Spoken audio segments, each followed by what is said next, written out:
On this video, I'm gonna show you how to fix Facebook Messenger video call or audio call. First thing, open the settings, go to the apps, open the apps like this and wait a few seconds right here. After that, scroll down until you find the Messenger like this. Click on it, click on force stop and then click on storage. Click on clear cache and clear data. Go back, click on the permissions, make sure to enable all the permissions. Go back again and click on notifications. Make sure to enable every single notification here. And then go to the power usage details.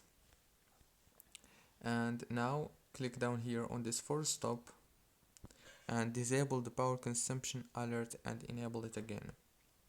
Restart your phone and congratulations. Don't forget to like, subscribe.